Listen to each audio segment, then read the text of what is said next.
Jangan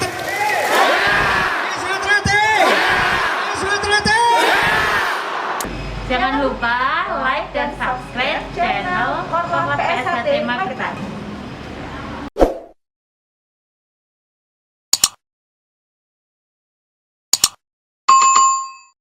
Pelatih itu kadang-kadang kan yang kita tahu nyuruh-nyuruh melulu. Nah, coba sih lu, bisa enggak? Tadi masih sanggup enggak? Misalkan kayak gitu. Nah, sebenarnya fungsi dari pelatih itu sendiri apa sih Mas Nano? Monggo Mas Nano. Oke, terima kasih. Pelatih itu kalau kita dalam latihan atau kita udah sepakat, saya Mas Fardi dengan Mbak Puspa ini latihan misalnya. Saya harus bisa memposisikan sebagai teman saya. Supaya diskusinya aman. Saya harus jadi bapaknya dia. Suatu ketika dia harus saya hukum dia. Saya harus ikut aturan saya. Tapi kita harus memposisikan sebagai teman mainnya, sebagai bapaknya, sebagai jadi all around. Tugasnya pelatih itu macam-macam, melayani. Tuh teman Mbak Puspa itu kalau ada apa-apa, yang antar ke rumah sakit, yang nganterin berenang, yang nganterin futsal, yang ngajak makan, ya pelatihnya. Jadi kalau lagi ajak makan kan jadi bapaknya, yang bayarin. Ngajarin berenang, futsal, berarti jadi pelatihnya. Main bareng, latihan bareng, mainnya bareng. Gitu. Jadi pelatih itu fungsinya luar biasa. Jadi kalau kita mau jadi pelatih yang sukses, harus mampu mendudukkan kita, kapan kita jadi teman, kapan kita jadi kakaknya, kapan jadi bapaknya. Karena kalau kita matanya nggak awas, satu ketika kita puas pada satu tertentu, udah berhasil ya sudah, udah ngerasa hebat ya sudah, besok lupa. Pelatih itu luar biasa fungsinya.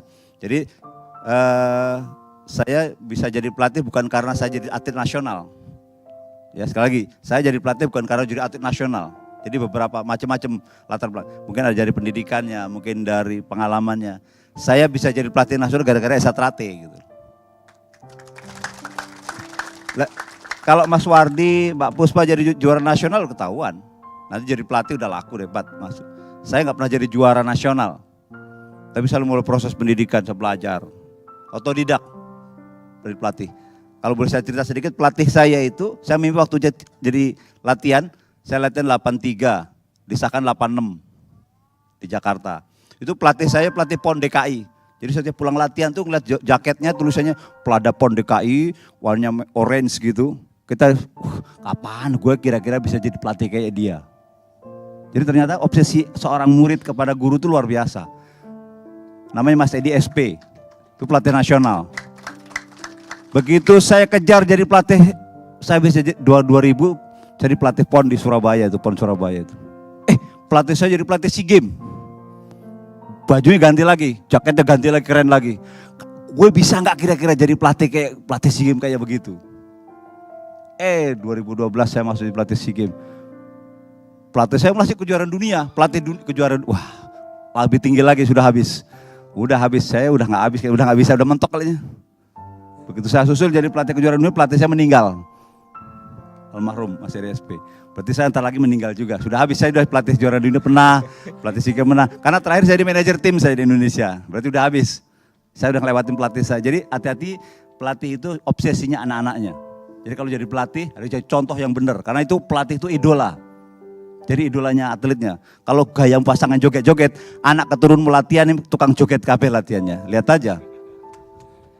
Hati-hati itu. Kalau mulutnya latih itu pakai bahasa macam-macam yang kotor, telo apa. Nanti murid-murid latih pakai bahasa telo itu. Maka ucapan pelatih itu diikuti betul. Idola itu. Disuruh bapak ibunya belum tuh berangkat. Disuruh pelatihnya hati-hati nggak berangkat. Selesai lo gulung di tengah lapangan. Itu takut mempelatih daripada orang tuanya. Itu sampai kebalik-balik. Itu kira-kira. Jadi kalau pelatih itu justru lebih ditakuti. Ya daripada orang tuanya. Itu keliru tuh. Harus dibalik, orang tuanya dulu pelatihnya. Ya. Jadi pelatih itu Esatrate pegang penting.